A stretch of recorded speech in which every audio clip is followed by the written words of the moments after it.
Paz y bien, queridos hermanos y hermanas, bienvenidos. Una primera cosa que comprendemos inmediatamente de lo que hemos escuchado, que el Señor verdaderamente es celoso del templo, de la casa de Dios, ¿no? La casa de Dios es una casa de oración. Pero vemos aquí que Jesús, aunque en el templo de Jerusalén, que lo estaban convirtiendo en un mercado, así son los hombres en este mundo.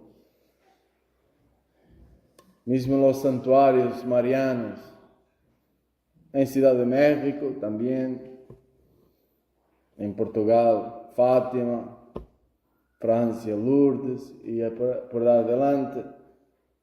Aunque los mercados no consiguen entrar dentro del templo, gracias a Dios, pero todo en torno, alrededor del templo, mercados que venden de todo. Pero, aunque Jesús ha hecho físicamente, es interesante, porque cuando preguntan los judíos, ¿qué señal nos das que tienes autoridad para hacer esto? Jesús dice, destruyan este templo y yo en 3 días lo levantaré de nuevo. Y dice el apóstol, las escrituras dicen, que estaba hablando de su cuerpo. No estaba hablando de aquel templo de Jerusalén. De aquel templo de Jerusalén había dicho en otra parte, no se quedará, le gusta, muy bello, no se quedará pedra sobre pedra. Y ahora lo vemos. Tienen el muro de las lamentaciones.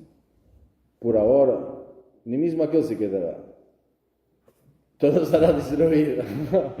Entonces, aún se queda un murito. Pero no se quedará, porque Jesús ha dicho, piedra sobre piedra no se quedará. Entonces, ni mismo el muro se queda. Está hablando del templo de su cuerpo. Hemos escuchado a Pablo que dice, ustedes son el templo de Dios. Necesitamos estos templos, estas casas donde nos encontramos. Hoy celebramos la dedicación de la Basílica de San Juan Latrán en Roma. Y lo celebramos porque es la iglesia madre de todas las iglesias. Es una basílica, un edificio. Pero representa mucho más que un edificio. Representa la cátedra de Pedro. Mismo que el edificio vaya destruido, la iglesia, Pedro, siempre se quedará. Aunque no sea en Roma, de otras partes, pero siempre se queda, su iglesia. Siempre se quedará. Entonces el Señor nos está hablando de otro templo, el templo de su cuerpo, que antes de todo, por supuesto, que han destruido el templo, han matado a Jesús, y después de 3 días Jesús lo ha hecho levantar de nuevo. Pero es interesante también, y se conecta con lo que ha dicho hoy San Pablo, que nosotros, ustedes, son el templo de Dios, que debe ser santo.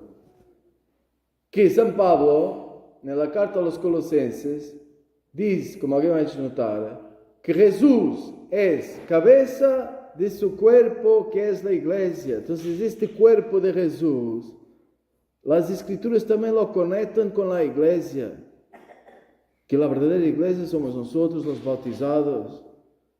Con el bautismo, estas criaturas de Dios que somos nosotros, vienen dedicadas, vienen consagradas a Dios.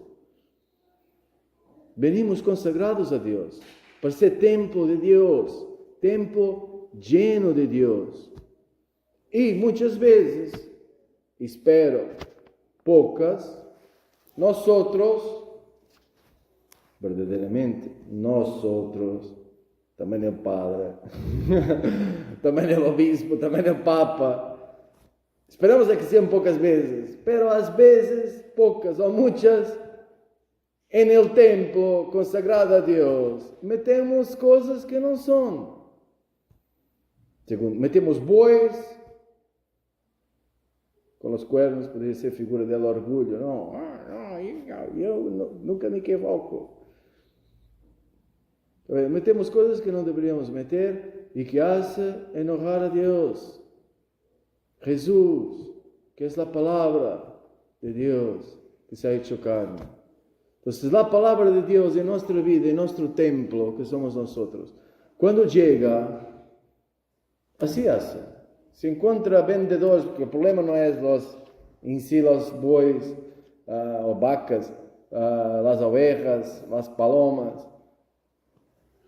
É que muitas vezes estamos vendendo. Hacemos de las coisas santas, às vezes também mercado. E isso hace enojar al Senhor, porque o templo de Deus não é uma casa de mercado, é uma casa onde deve estar Deus, onde deve estar a palavra de Deus, Jesús. E um segredo, Jesus diz: se alguém me ama, cumpre minha palavra, e eu e meu Padre vendremos a viver em ele. Então, nós, templo santo de Deus, consagrados a Deus, realmente nos llenamos de Deus quando empezamos ou hacemos lo que Deus nos diz. Se alguém me ama, cumpre minha palavra, hace lo que eu digo, e eu e meu Padre vendremos a habitar em ele. E quando nós, e aqui é muito interessante, e eu descoberto hoje, quando diz ao início do Evangelho que Jesus vem a Jerusalém, entrando no templo, usa uma palavra em grego, hieron, que significa templo, pero indica o templo, esta palavra, como el edificio, o digamos, la parte exterior, siempre del templo, pero más donde las personas normales ven, no es la parte del templo más sagrada. Indica em si o templo em geral. E por que digo isto que é interessante? Porque quando Jesus, mais adelante, diz a señal, destruyen este templo, não usa a mesma palavra, não usa hieron, usa naos, que significa sempre templo, o santuário, pero la palavra indica a parte mais sagrada del templo, donde Deus habita, donde está Deus. O templo de Israel, como alguém me ha hecho notar, mesmo antes, ao tempo do tabernáculo, quando viajavam por el deserto, então tinha que ser um templo mais prático, porque se tinha que desmontar e montar de novo, porque estavam caminhando. Era dividido em 3 partes. Tinha a primeira parte onde se queimavam as ofertas e se hacía a purificação. Depois teria uma parte mais santa, onde estavam as velas de los judíos com 7 luzes, que pode ser figura do dom do Espírito Santo ou da palavra de Deus, porque a palavra é luz, diz a Escritura. E estava o pão e o vinho nesta parte do centro mais sagrada, já a figura da Eucaristia. Palavra, a mensa da palavra, como estamos agora, e a mensa da Eucaristia. E só depois, a parte mais sagrada de toda, o santo de los santos, chamada também a parte do templo, da aliança, onde estava a arca da aliança. É a parte onde Deus mais se vuelve presente. Que interessante. E o que nos ensina a igreja? Acercamos-nos todos a Deus, confessando na purificação, confessando nossos pecados. Estavam os sacrifícios de queimar as ofertas. É um sacrifício isso, a confessar com os padres, né? Verdade? Não é fácil. Necessita humildade. Ok, humildade de reconhecer nossos pecados e humildade de dizer a outra pessoa, pecadora como nós outros. Então, primeiro está a purificação, depois chegamos à mesa, à missa, onde está a palavra, a luz, e está o pão e o vinho. Pero depois, a parte onde está a aliança. Qual é a nova aliança? Antes estava a arca da aliança, verdade? Com a palavra de Deus dentro, com a mana, figura do pão da vida, verdade? Ok? E a autoridade do sacerdote, o bastão de Arão. Pero nesta arca da aliança, onde está a nova aliança? Porque dizem não, que não se encontra a arca da nova aliança, porque agora está a verdadeira arca da aliança. Onde está a aliança com Deus? Onde lá encontramos? ¿Por qué? Muy bien, pero ¿por qué? ¿Cómo lo demuestran? Que ahí está la alianza. Nueva, y os ayudo, nueva y eterna alianza. Tomen y beban todos de él. Dijiste de la sangre, no del cuerpo. ¿Ok? Tomen y beban todos de él. Porque esta es el cáliz de mi sangre. Y después, la sangre de la alianza nueva y eterna. En la sangre de Jesús está la alianza. ¿Y qué cosa es la sangre de Jesús? Que purifica nuestros pecados, etc. ¿Qué cosa es la sangre de Jesús? Que también viene llamado el cáliz de salvación. ¿Cuál es? ¿Qué significa la sangre de Jesús? Ok, muy bien, pero ¿qué tipo de sacrificio? ¿Cómo podemos ver? Las escrituras dicen, la sangre es la vida. La nueva alianza con Dios, que es eterna, está en la vida de Jesús. Si alguien me ama, hace lo que yo digo, y yo y mi Padre vendremos a vivir en él.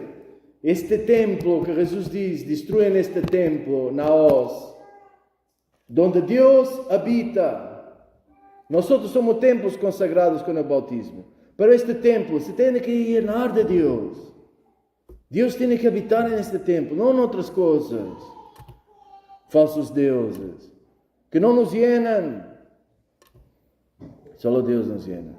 Entonces hay que quitar todo lo que... Dejar que la palabra de Dios, porque es Jesús que hace esto, dejar que la palabra de Dios, Jesús es la palabra hecha carne, dejar que la palabra de Dios yete fuera de nosotros todo lo que no es vida, todo lo que no es según Dios, todo lo que no es bien, de modo que nos llenemos. Y esta promesa, destruyen este templo, y yo en 3 días lo resucitaré. Lo podemos, primero de todo es Jesús, su cuerpo físico,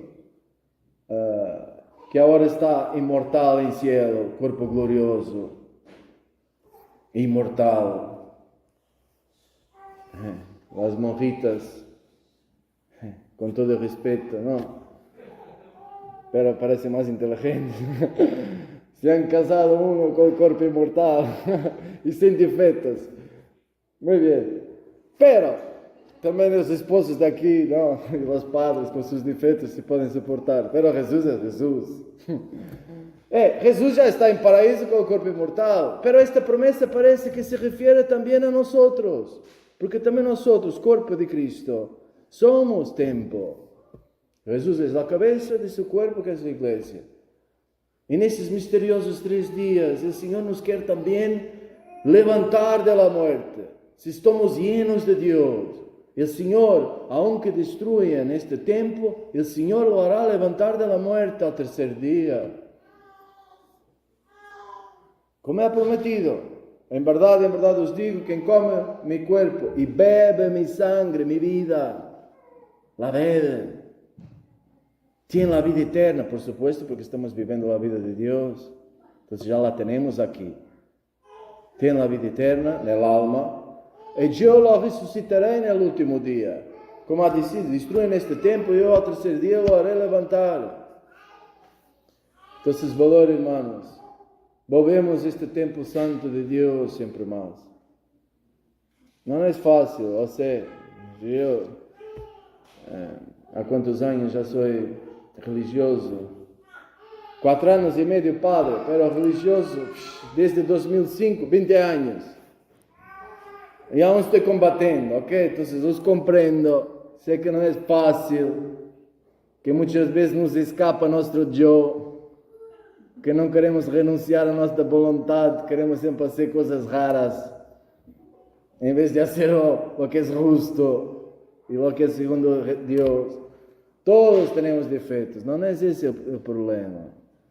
Mas estamos aqui para crescer juntos, aprender de Jesus, deixar que a palavra de Deus nos purifique, nos transforme, para que nos volvamos sempre mais como Deus, compreensivos, pacientes.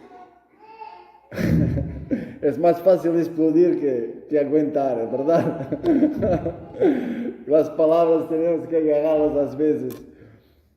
É verdade, pero estamos juntos en esto. E se mi hermano o mi hermana comete un error e perde la paciencia e se enoja o lo que sea, também a mim muitas vezes comete errores, então nos volvemos mais compreensivos. Importante que permanecemos juntos. Termino con este ejemplo que he escuchado, pienso que de Padre Volantino, pero que es tan significativo y tan bello para mí. Nosotros somos como pedras, la Escritura habla hoy de las piedras, ¿no? De cualquier parte he escuchado. Habla de las piedras, somos pedras vivas de este templo. Imagínense, Padre pequeñito, una grande pedra, ¿no? Pero estoy tentando adelgazar.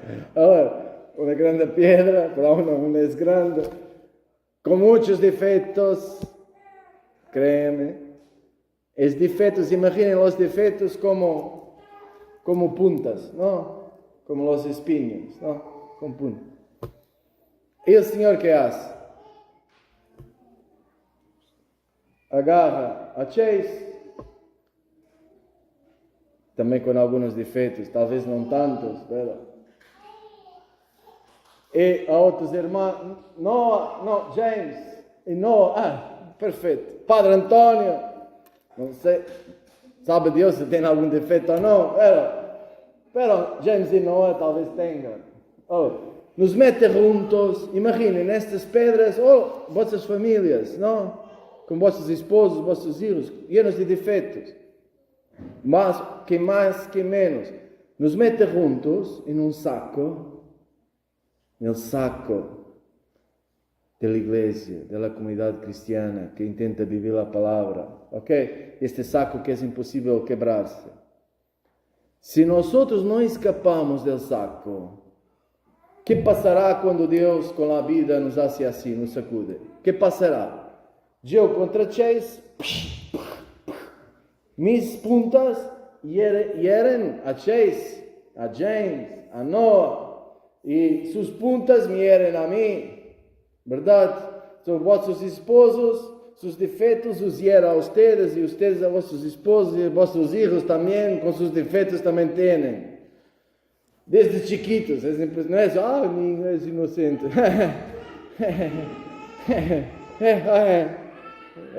Está de acordo comigo? Talvez. Todos com nossos defeitos, se permanecemos juntos e nos sabemos perdonar, nos sabemos suportar, não desistimos uns dos demais, gradualmente, que passará? Mis puntas batendo contra Chase, James, Noah, Padre Antônio, se van, como se diz? Suavizando.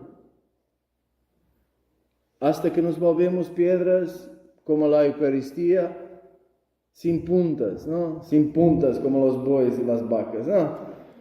Cuando nos quedamos sin puntas, okay, que pensamos según Dios, que nos volvemos como Dios, ya es imposible que nos hieremos unos a otros. Pero necesitamos este proceso de suavizar las puntas hasta que desaparecen todas las puntas. Entonces pedimos esta gracia a Dios de dejar siempre más que Dios transforme-nos, siempre con los ojos mirados en Jesús, envolvernos como Jesús. Y por supuesto que si mis puntas son falta de paciencia o mucho enojo, es normal que hoy pierdo la paciencia y mañana la pierdo de nuevo tal vez, y después de mañana. No desistan. Porque yo no la quiero perder. Yo quiero ser paciente como Dios también, porque sé que con la medida que use con los demás, Dios usará conmigo. No quiero Dios sin paciencia conmigo. Entonces, trabajemos juntos, crecemos juntos, defectos tenemos todos. Dejámonos moldar de la palabra de Dios, para que seamos templos verdaderamente llenos de Dios. Y si somos templos llenos de Dios, como decía el Salmo, Si Dios está en medio de nosotros, nada nos puede parar. Y seremos un poco como el santuario que hablaba la primera lectura, el templo, que es la iglesia, pero es cada uno de nosotros también, de donde sairán estas aguas de la gracia de Dios, que todo lo que toca sanarán y darán fruto, nuestra vida, fruto que será alimento y hojas que serán remedio. Como decía San Antonio de Padua, las hojas pueden ser figura de las palabras, los frutos de las obras. Entonces, en palabras y obras, según Dios, como Jesús, que era profeta poderoso en palabras y obras. Nuestras palabras serán remedio, medicina para los demás, nos ayudarán a sanar. Y nuestras obras, nuestro ejemplo, nuestros frutos serán alimento. Porque el verdadero alimento es Jesús. Yo soy el pan de la vida. Mi cuerpo, mi vida es verdadero alimento, verdadera bebida. Cuanto más somos como Él, más también nosotros en Él nos volveremos verdadera comida y verdadera bebida para los demás. Amén.